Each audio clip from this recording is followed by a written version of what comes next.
Hello champion, कैसे हैं आप सब। देखिए, आपके सामने ये जो बैकग्राउंड में इमेज है और जिस टॉपिक पे बात करने जा रहे हैं, आपने देख ही लिया होगा थंबनेल में। रामभद्राचार्य जी महाराज और स्वामी प्रेमानंद जी महाराज, दोनों बहुत ही आदरणीय, पूजनीय और विद्वान व्यक्ति। ये प्लेटफॉर्म किसका है आपको पता है, लेकिन कल जब लाइव क्लास ले रहे थे तो उस समय परसों कल की बात है, लाइव क्लास ले रहे थे, उस समय दो बच्चों ने बैक टू बैक पूछा कि सर ये जो अभी चल रहा है तो क्या प्रेमानंद महाराज संत का दर्जा उनको नहीं दिया जा सकता, या ये जो विवाद चल रहा है ये विवाद कहां तक सही है, क्योंकि हम लोग प्रेमानंद महाराज को बहुत सुनते हैं और उनसे बहुत कुछ सीखा है।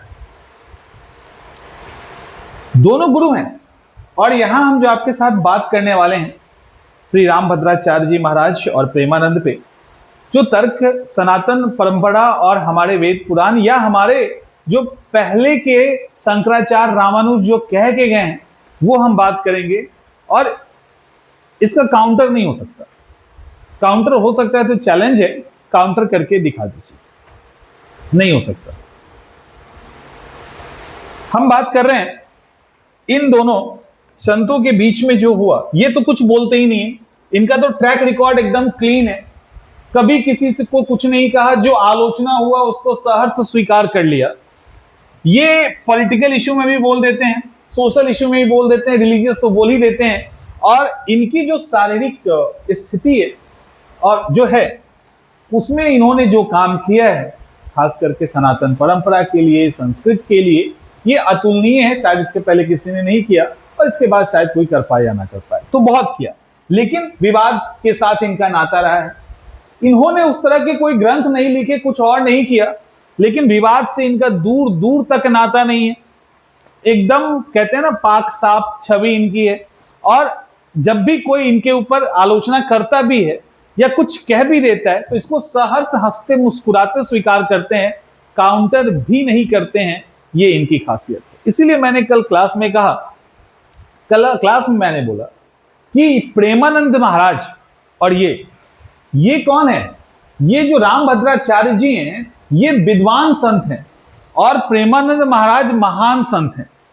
तो ये विद्वान संत और ये महान संत के बीच में जो हमारे विद्वान संत हैं, उन्होंने कुछ ऐसा कह दिया कि ये चमत्कारी नहीं है, संत का दर्जा नहीं हो सकता, बालक सदृश है, जैसी बातें कह दी। जो संत होते हैं वो कौन होते हैं, संत किसको कहते हैं? क्या यहां पे जितने दिख रहे हैं इस ड्रेस में और जिनको संस्कृत आता है वो संत हैं? यदि किसी को संस्कृत आता हो और वो अगर संत हो जाए तो ऐसे संस्कृत बोलने वाले संत के वेशभूषा में रोज सुबह दिन भर में 10 ऐसे टकरा जाते हैं जो पूरी तरह से फ्रॉड हैं। ऐसे संस्कृत बोलने वाले जो इस संतों की वेशभूषा में है, वो जेल के अंदर कई सारे बंद हैं, तो क्या वो भी संत हैं?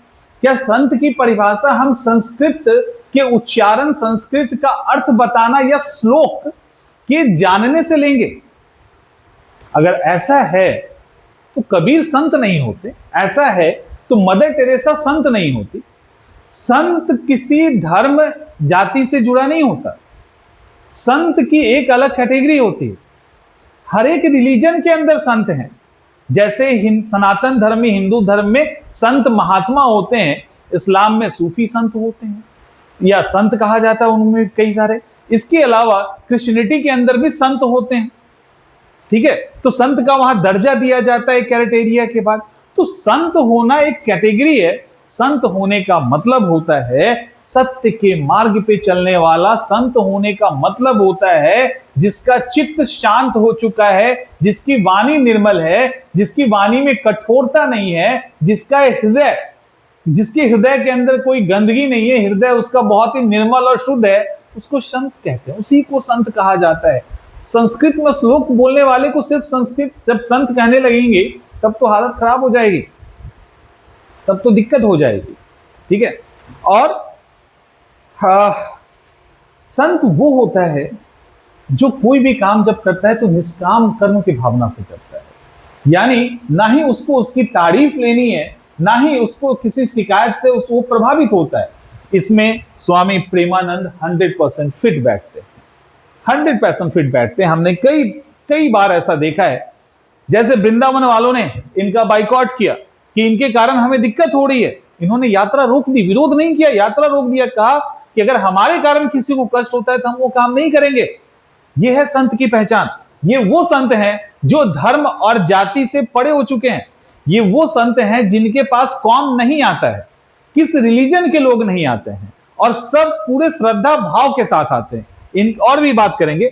और श्री राम भद्राचार्य बहुत ही विद्वान व्यक्ति हैं, बहुत बड़े संत हैं, इसमें कोई भी दो राय नहीं है। ऐसा नहीं है कि इनकी विद्वता और ये जो संत हैं इन पे कोई प्रश्न चिन्ह लगाता है, लेकिन इन्होंने जो कटाक्ष किया उसके कारण इस तरह के लोग जिनकी अभी इस कलयुग में जरूरत है, इससे लोग चूक जाएंगे ना। अगर कोई भी अगर इनकी बात को फॉलो कर लिया एक इंसान भी और लगा कि नहीं ये संत नहीं है, तो आप समझ लो कितना बड़ा नुकसान हो सकता है इस देश का। कलयुग में, ये कलयुग चल रहा है ना सनातन परंपरा के अनुसार, इस कलयुग में कितने लोग धर्म, वेद, शास्त्र और संस्कृत के ज्ञाता हैं। अगर संस्कृत की बात आ जाएगी तो 80% तो लोग वैसे ही क्लीन बोल्ड हो जाएंगे। 20% में कुछ ही परसेंट लोग बचेंगे जो थोड़ा बहुत संस्कृत समझते हैं। वो क्या समझेंगे? ये प्रवचन देके चले जाएंगे, किसी के पल्ले नहीं पड़ेगा। संस्कृत में दे दें तो किसी के पल्ले पड़ जाए, नहीं पड़ेगा। उसी को ये सामान्य और बहुत आसान भाषा में समझा देते हैं, जिसका असर पड़ता है। लोग श्रद्धा भाव से नतमस्तक होके आते हैं, और वो भी धर्म और जाति के बंधन को तोड़ कर आते हैं, और ये भी उसी तरीके से उनके साथ संवाद करते हैं, तुम जहां हो जैसे हो वही करो। अब संत, ये होती है संत की परिभाषा, और इसमें प्रेमानंद महाराज पूरी तरह से फिट बैठते हैं। अब यहां पर एक और बात करते हैं। आपको पता है हमारे दर्शन शास्त्र के अंदर या हमारे धर्म ग्रंथ के अंदर ईश्वर प्राप्ति, संत का काम क्या होता है? संत का काम होता है साधना करना, ईश्वर प्राप्ति करना और ईश्वर प्राप्ति में लीन हो जाना। और कुछ ऐसे संत होते हैं जो ईश्वर प्राप्ति या ईश्वरीय चीजों में लीन होने के बाद भी जन सेवा के रूप में काम करते हैं, जैसे ये लोग संत हैं। तो कुछ ऐसे संत मिलेंगे जो ईश्वरीय प्राप्ति में ऐसे चले गए, ऐसे रम गए कि अब उनको इस दुनिया से कोई लेना देना नहीं है, कोई कुछ बोलेंगे ही नहीं। आप उनको दो चार थप्पड़ मार के निकल जाओगे, पता ही नहीं चलेगा ये संत आदमी, ठीक है। इतने महान महान संत है जो उनको ईश्वरीय दर्शन हो गया ना, तो वो बस हो गया, उसी लाली देखन मई गए, मैं भी हो गई लाल। तो वही वो लाली ईश्वर का उन्होंने देख लिया, वो भी लाल हो गए। लेकिन ये लोग लाल होने के बाद भी जन कल्याण में लगे रहते हैं। ईश्वर की सत्ता या ईश्वर साधना का हमारे यहां 3 मार्ग है। एक मार्ग है ज्ञान मार्ग, एक है कर्म मार्ग और एक है भक्ति मार्ग।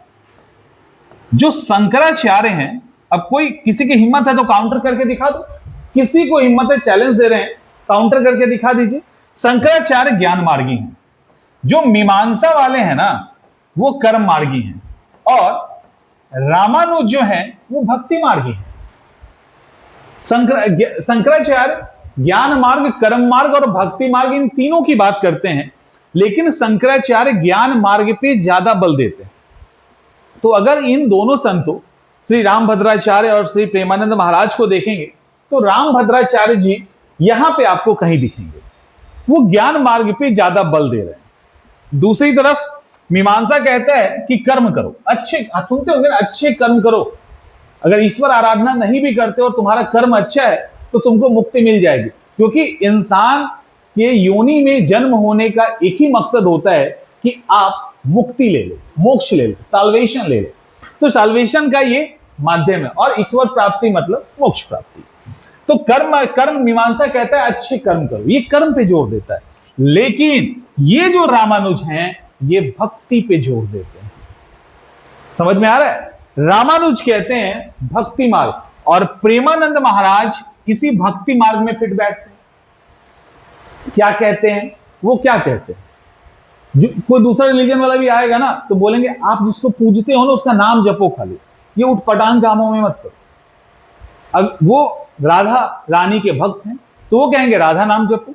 लेकिन कोई अगर गायत्री जी का भक्त चला जाए, कोई काली भक्त चला जाए, कोई शिव भक्त चला जाए, उसको ये नहीं बोलेंगे राधा नाम जपो, वो बोलेंगे तुम शिवे नाम जपो। तुम जो हो जैसे हो वहीं पे जपो, वहीं पे अपने व्यवहार को, अपने कर्म को पाक रखो, यानी पवित्र रखो, और जहां है उसको जपो। ये भक्ति मार्गी की निशानी है। और इन मार्ग में जो भक्ति मार्ग है वो सबसे सरल और सबसे सहज मार्ग है, क्योंकि ज्ञान मार्गी होने के लिए आपको पढ़ाई लिखाई सब करना पड़ेगा, वेद का अध्ययन ये सब करना होगा, सब नहीं कर सकते ना। लेकिन भक्ति वो माध्यम है जिसके लिए कोई जरूरत ही नहीं। जैसे कबीर संत थे, बिल्कुल ही अनपढ़ गंवार, लेकिन संत थे, क्या क्या नहीं कहा। और कबीर की वाणी जब सुनोगे तो जीवन की हकीकत दिखेगी। तो भक्ति मार्ग सबके लिए बिल्कुल सहज और सुलभ है, भक्ति करो। और एक बात बताइए, नाम जप से बड़ा कोई भक्ति है? कोई भी। भगवान श्री राम ने तपस्या की, रावण ने तपस्या किया, भस्मासुर ने तपस्या किया, यज्ञ होता है, उसमें क्या होता है? नाम जप ही तो होता है। अगर मान लो कि कोई ब्रह्मा जी की, हिरण्यकश्यप ने तपस्या की, भस्मासुर ने तपस्या किया, किसका किया? शिव की किया, तो क्या मानते थे, क्या बोलते थे? ओम नमः शिवाय, ओम नमः शिवाय, ओम नमः शिवाय। अब लाखों साल तक जो है, लाखों साल तक वही बोलते जा रहे हैं। कोई भी, जैसे रावण ने तपस्या किया, तो रावण ने क्या किया? शायद ओम ब्रह्माय नमः, यही नाम ही तो जप था। उसने उठाया इसको, बस पढ़ना स्टार्ट, अब खत्म। अब कहां अब तो तपस्या में लीन, अब सालों भर तपस्या में लीन है, नहाने का होश, खाने का, वो तो आंख बंद हो गया। जब तक भगवान प्रसन्न नहीं होंगे तब तक तो तपस्या में है। तो वहां क्या हो रहा है? नाम ही जप तो हो रहा है। ज्ञान मार्ग कहां है? भक्ति मार्ग ही तो है। यही तो कहते हैं प्रेमन। और आइए आगे, और यह है हमारा गीता, जिसके अंदर कहा गया है ईश्वर प्राप्ति के तीनों ही मार्ग है। आपको जिसमें कंफर्टेबल हो आप उसमें जाइए। आपको लगता है ज्ञान मार्ग, ठीक है। आपको लगता है कर्म मार्ग, ठीक है। आपको लगता है भक्ति मार्ग, ठीक है। तो वही है यहां पर। अब यहां पे आ जाओ, प्रेमानंद महाराज की बात। क्यों हम कहते हैं ये विद्वान संत हैं, ज्ञान मार्गी हैं, ये भक्ति मार्गी हैं, इनको हम महान संत कहते हैं? क्योंकि अभी कलयुग में ऐसे संतों की जरूरत है। आप बताइए कि यदि हम बहुत संस्कृत में हम प्रवचन देंगे, कितने लोगों के पल्ले पड़ेगा, कितने लोग सुनेंगे? ये मुस्कुराते हुए ऐसी ऐसी बात कहते हैं जिसने लाखों लोगों का जीवन बदल दिया। इससे बड़ा कोई साइकेट्रिस्ट नहीं है अभी दुनिया में। लोग डरते हैं, गलत काम जो करते हैं ना, वो इनके सामने जाने से डरते हैं कि हो सकता है इसके बाद हम गलत नहीं कर पाए। पढ़े लिखे लोग जो बहुत डॉक्टर हैं, अलग अलग लेवल पे हैं, वो उनका भी मैंने कई सारे वीडियोस के अंदर देखा है कि गुरुदेव आपके पास आने से डर लगता है, क्योंकि आपके पास आएंगे तो हमारा वो बुराई छूट जाएगा और हम उसको छोड़ना नहीं चाहते हैं। समझ रहे हो कितनी बड़ी ताकत है? और इनके जैसे लोगों के बोलने से क्योंकि बहुत न्यूट्रल है, ऐसे न्यूट्रल संत बहुत कम होते हैं, तो ऐसे लोगों के बोलने से लाखों करोड़ों लोग अपनी चीजों को ठीक कर रहे हैं, सुधार रहे हैं। तो एक बात बताइए, ऐसे में हमें ऐसे ज्ञान मार्गी की जरूरत है कि ऐसे भक्ति मार्गी की जरूरत है जो सहज और सिंपल तरीके से चीजों को लोगों में बता दे? संत तो दोनों ही हैं। इसीलिए हमने कहा कि ये बहुत बड़े विद्वान वाले संत हैं और ये बहुत बड़े महान वाले संत हैं। तो ये विद्वान संत और ये महान संत दोनों की जरूरत है। तो ये कहना कि प्रेमानंद महाराज संत नहीं है, ये गलत है। संत होने का जितना भी गुण होना चाहिए उससे कहीं ज्यादा गुण ये रखते हैं। और ये बात इसलिए नहीं कहा जाता कि मुझे भी पसंद है, बिल्कुल पसंद है, वो तो मैं डंकी की चोट पे कहता हूँ, प्रेमानंद महाराज मुझे बहुत पसंद है। लेकिन इसका मतलब ये नहीं, ये मैंने इसलिए कहा कि आप एज ए स्टूडेंट आपको ये कुछ चीजें पता होनी चाहिए। जरूरी नहीं कि हमेशा सिलेबस की बात हो। यहां पर जो भी हमने आपको बताया, ज्ञान मार्ग, कर्म मार्ग और भक्ति मार्ग, इतिहास पढ़ोगे तब भी पढ़ना है और फिलॉसफी पढ़ोगे तब भी पढ़ना है, धर्म की बात करोगे तो पढ़ना ही है। तो फिलॉसफी में भी है, इतिहास में भी है। तो यही है आपका ज्ञान, भक्ति और कर्म मार्ग। बेसिकली इसी के बीच में टकराहट होता है। ठीक है, समझ में आ गया ना टकराहट का कारण क्या था? तो वही कारण है। लेकिन हमें यह समझना है कि संत दोनों ही हैं। उम्मीद करते हैं कि यह समझ में आ गई होगी। मिलते हैं नेक्स्ट सेशन।